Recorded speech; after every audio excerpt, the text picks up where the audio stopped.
Nah, pemirsa, kembali lagi di program On The Screen, masih bersama saya Luma dan juga ketiga narasumber.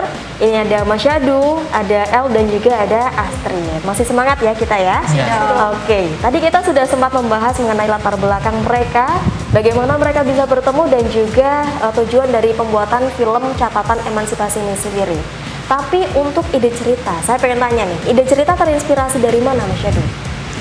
Ide cerita itu kan tentang kesetaraan gender ya, dimana di situ diceritakan bahwa si tokoh ini mengalami suatu hal diskriminasi dari orang tuanya sendiri, dimana orang tuanya itu menganggap bahwa sekolah itu tidak penting untuk seorang wanita. Jadi ya udah, lebih baik kamu kerja aja. Tapi di situ si tokoh Tini ini bersikeras, dia ingin menggapai impiannya, dia ingin benar-benar ingin mencapai tujuan hidupnya yang sesuai dengan impiannya tadi. Makanya dia tetap nekat bersekolah walaupun dia harus kabur dari rumah, dan kemudian dibantu juga sama sahabatnya itu Rena. Tapi ternyata dibalik sifat keras ibunya itu, ternyata si ibunya ini masih punya naluri keibuan, sehingga ketika melihat anaknya itu kok sampai segininya, saya kok sampai segininya memperlakukan anak saya, sehingga anak saya ini pergi dari rumah. Dan akhirnya orang tuanya ini, si mamanya ini, dia diam-diam membantu si Tini melalui tangan sahabatnya ya, yang jelas biar tidak terlihat sama Tininya juga. Tininya tetap ingin menjalankan kewajibannya sebagai orang tua ya, walaupun awalnya memang dia menentang. Dan memberi uang diam-diam ke Tini. Dan disadari atau tidak, memang cerita seperti itu terjadi di kehidupan nyata ya. Dan Mas Syadu ini memang kalau dia mati emang sering ya Mas ya, ambil cerita-cerita dari kehidupan nyata berdasarkan observasi di kehidupan nyata di masyarakat seperti itu. Iya ya.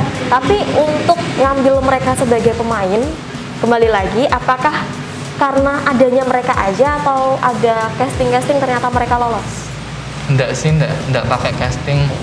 Kalau saya sendiri, mamanya mau bikin film pendek, saya nggak pernah mengadakan casting, kecuali kalau memang film yang versi panjang dan itu juga sudah fix oleh tim-timnya, kru-krunya siapa aja, baru saya berani mengadakan. Berarti kenapa mengambil Astrid dan juga El ya, karena memang adanya mereka gitu? Kenal juga, terus juga saya lihat juga Astrid waktu di tes acting juga bagus ya, jadi ya udah, kenapa enggak gitu. Saya langsung eksekusi ya.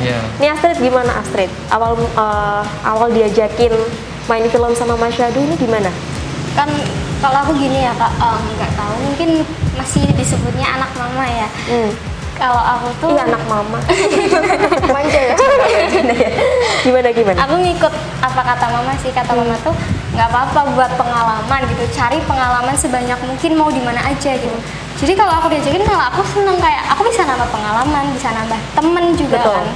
Tuh, jadi ya kenapa enggak gitu, coba aja. Coba-coba. Tapi sebelumnya sempat main film juga? Sempat beberapa kali, dulu waktu SD pernah. Oh, SD pernah? Iya, SMP kelas 7 kali ya, lupa. Apa sih? Yang di berarti CMB memang series itu. Sudah berkarya sejak dini pemirsa. Terus aku SMP juga sering ikut kinian, terus berlanjut sampai sekarang. Itulah kenapa tadi Mas Syadu bilang aktingnya udah bagus ya, memang udah berpengalaman banyak juga ya ini si Astrid.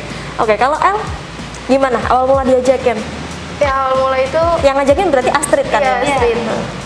Kayak El ikut aku main film mau nggak gitu kan? Terus oh iya boleh gitu kan, aku bilang gitu. Terus kapan mulai syutingnya gitu? Emang buat film apa gitu kan? Oh buat lomba doang sih gitu. Tapi kayak maksudnya gak ada bayaran gitu. Ya udah nggak apa-apa kan buat pengalaman. Ngomongin gitu. Budget ya. Terus ya udah ikut, karena kan aku juga punya pengalaman juga kan. Aku juga kan pas pernah satu sanggar sama Astrid, terus aku pindah sanggar di sanggar lain.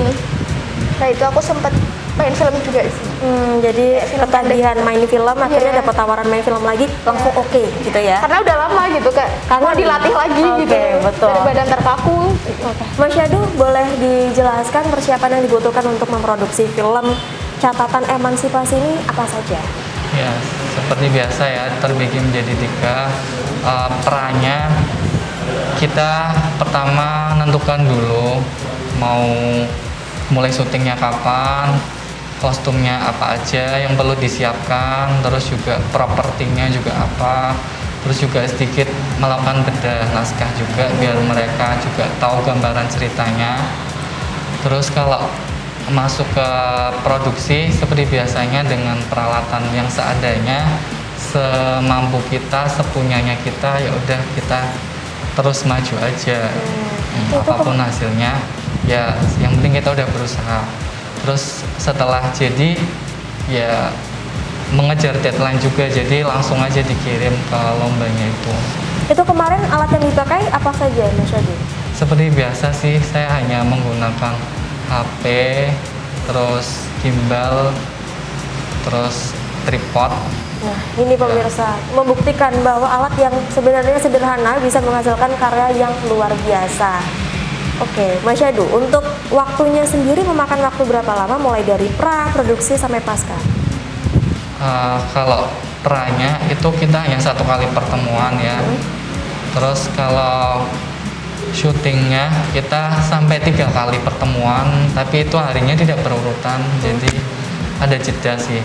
Seluangnya mereka juga kan kita nyari kesepakatan juga mau hari apa gitu. Yang penting sebelum deadline, 15 hari sebelum deadline itu sudah tercover semua adegannya sudah diambil, sehingga saya ngeditnya juga nggak buru-buru gitu. Benar. Totalnya berarti berapa lama kira-kira? Apanya? Total dari keseluruhan waktu yang dibutuhkan? 4 hari itu. 4 hari ya? Nih sangat singkat loh pemirsa, tapi hasilnya luar biasa. Oke, terakhir saya pengen teman-teman ini kasih motivasi untuk pemirsa di rumah biar mereka juga semangat berkarya seperti kalian. Dari El dulu, silakan. Motivasi buat sahabat-sahabat di rumah ya tetap semangat buat jalani hari-hari walaupun cuacanya masih begini, dan tetap harus semangat aja sih. Oke, semangat terus loh pemirsa. Astrid silakan. Kalau dari aku buat teman-teman, jangan pernah menyerah, jangan takut gagal, karena di sini nggak ada kata gagal. Kita juga masih perlu belajar, aku juga masih perlu belajar. Pokoknya nggak ada kegagalan, yang ada tuh cuma menunda keberhasilan. Gitu aja. Oke, Mas Syahdu silakan. Ya, jadi kalau dari saya, ketika kita punya inisiatif untuk melakukan sesuatu, lebih baik kita langsung bertindak, jangan dipikir kelamaan, karena kalau kita tidak pernah mencoba, bagaimana kita bisa merasakannya, bagaimana kita bisa tahu seberapa sih tingkat kemampuan kita, seperti itu. Oke, terima kasih banyak Mas Syahdu, Astrid dan juga El. Semoga informasinya bermanfaat untuk pemirsa di rumah dan semoga kedepannya kalian semakin sukses. Ditunggu karya selanjutnya, Mas Syahdu. Mungkin minggu depan ya, langsung kesini lagi. Oke, pemirsa, itu dia On The Screen episode kali ini. Jangan lupa saksikan On The Screen setiap hari Minggu jam 16.30 hanya di Batik TV. Ilma dan juga teman-teman pamit. Wassalamualaikum, sampai jumpa.